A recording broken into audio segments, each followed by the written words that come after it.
How are we doing? Good. How are you doing?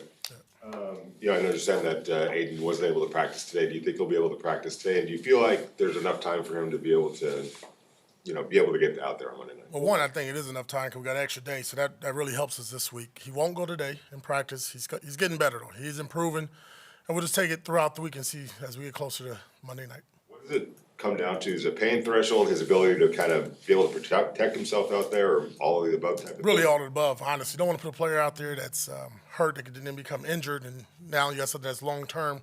Knock on wood, we avoided that, Sunday. So he's coming along. He's fighting his tail off in there with our trainers and doing a good job there. And listen, he's a warrior. He wants to play. So if he has the opportunity to play, he'll play. Is there a point at which, even if he could potentially be healthy, that Desmond has got enough reps and enough preparation that you would just say it should be Desmond to go? Oh, well, Desmond, here's the crazy part. Last week, Thursday, because Aiden didn't practice because of sickness, he got all those reps, and then look what happened in the game, right? So yesterday he got a lot of reps. He'll get majority of the reps today, and we'll just take it day by day. But the way our season's gone, all our quarterbacks are ready to go. So we got to get them ready to go. If Desmond does go and he's going up against his former team, do you remember going up against your former team and maybe the added juice that comes? Yeah, you got to take the emotional part out of it. It's not, Desmond versus Atlanta Falcons. It's the Raiders versus Atlanta Falcons. And he understands it. Listen, just do your job as a quarterback. We don't need you to be Superman and go out there and win it by yourself. It's a team sport. Understand what we're trying to do with the game plan. If it is Desmond, but more importantly, don't make it an individual matchup, right? That's in your past. You've moved on, got a great opportunity here. Worry about that. How nice is it to have Nate Hobbs back out of practice and barring any setbacks? Is he trending in the right direction? Yeah, he's trending in a really good direction. Practice all day yesterday, did really good, very fluid.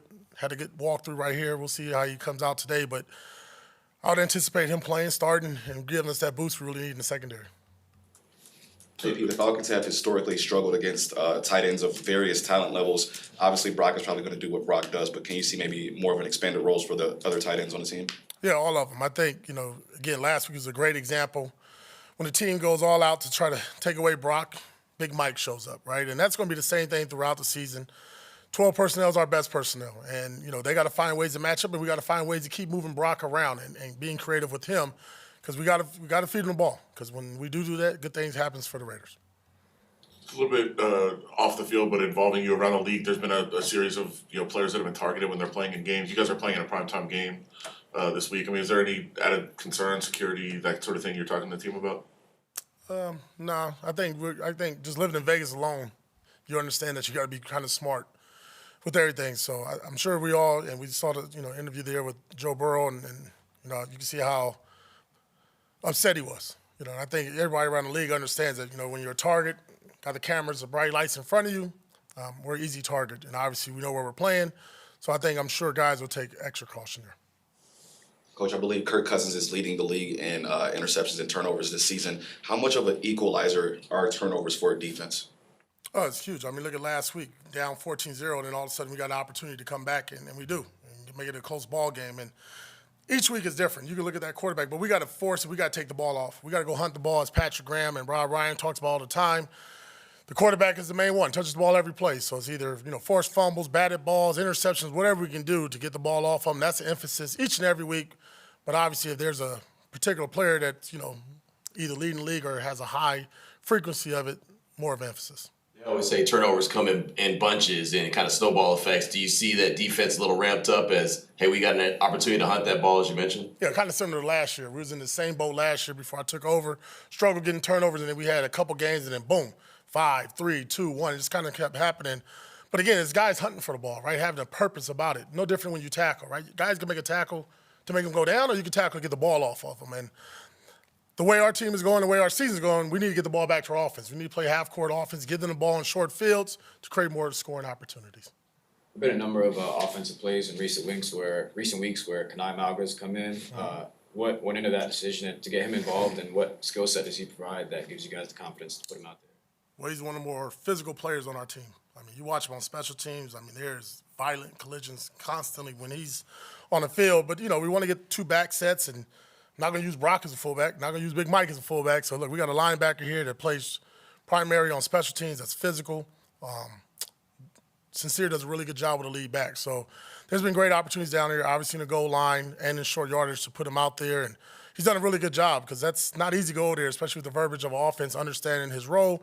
But I tell you what, it excites our team. The best part about it is watching all our guys get excited when they see 43 run in there because you know something violent is about to happen. Tony, there was a situation last night in the 49ers game where a player refused to go into the game and kind of walked off the field. I'm curious from your perspective as a coach, is there any circumstance that would be like even close to being okay with you, number one, and number two?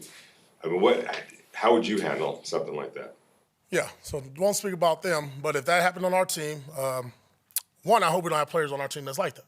That's first and foremost. Hopefully we do a good job throughout the week and guys that we bring in, but I know that for the most part, I don't see that on our team. That's good. Antonio, I had another off the field question. Earlier this week, obviously, there's a report that Charles Hilton had an incident off the field. How do you handle that type of thing internally? Yeah, that's good. One, we handle it internally, and then after that, it's up to the league and legal.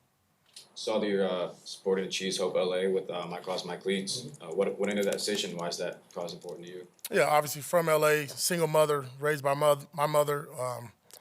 She did everything she could to provide for me. You know, a lot of different things that she pulled away from her own personal life and work life to give me the opportunity to actually stand in front of you today. So that was something that I thought really connected with me. And anything that you can do and show that, and show other, you know, mothers that you appreciate them. You know, even being a father myself, you know, I'm a mama's boy, and I know most of us are. So it's really special when you can make the other mothers around the world make sure that you just take that second to recognize them. Is that it? Thanks, Coach. Thank you.